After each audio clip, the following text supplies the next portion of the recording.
And here we go with more inequalities. This time we're going to solve using multiplication and division, which we've done a little bit already. We're going to continue to clear the problem of fractions by multiplying by the least common denominator. We're going to divide both sides of the coefficient by whatever number's on that variable.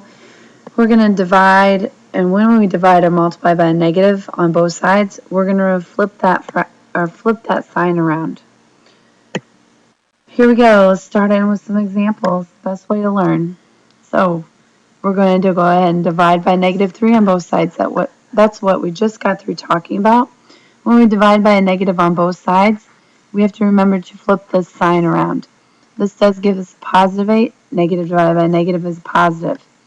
So I end up having 8 on my number line, 7 to the left, 9 to the right, open dot, 8 is not included. Everything less than 8 is. Next problem has a fraction. Let's get rid of those. I only have 2 terms, and I only have 1 denominator, so it has to be 5 that I'm going to be multiplying by. 6 times 5 is 30b. Less than or equal to, cross reduce, I end up with 2. So we're going to divide by 30. This time I'm dividing by a positive on both sides. So I'm going to end up with the fraction 2 over 30. Or I could rewrite that as b is less than or equal to 1 over 15.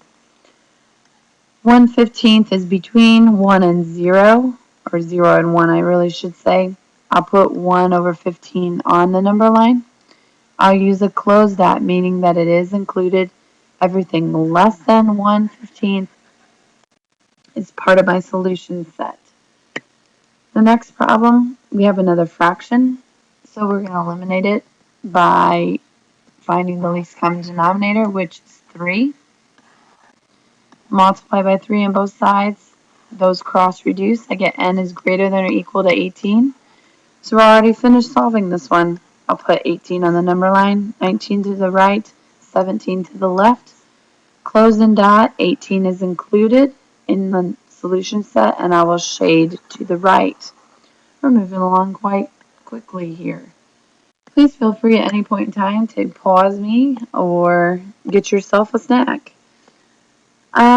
This next part, we are going to see if you guys could pause. Go ahead and pause it.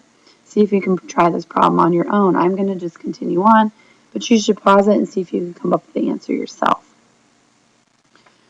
So, our least common denominator is going to be 4. Hopefully you picked 4 to multiply by.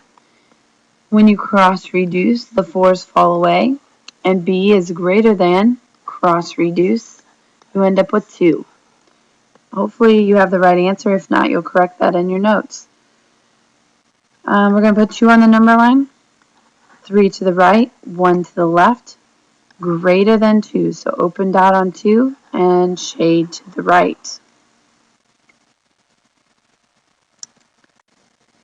Each time we continue on, keep trying these on your own. So pause before I finish the problem. In this problem, we have to get rid of our fractions again.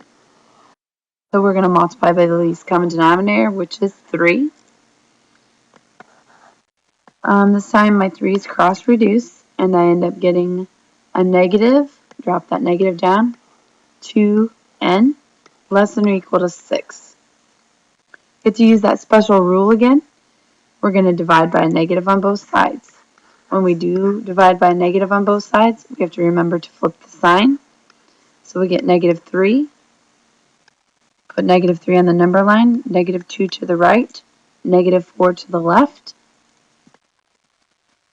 and close dot, and we'll shade to the right, and is greater than -3.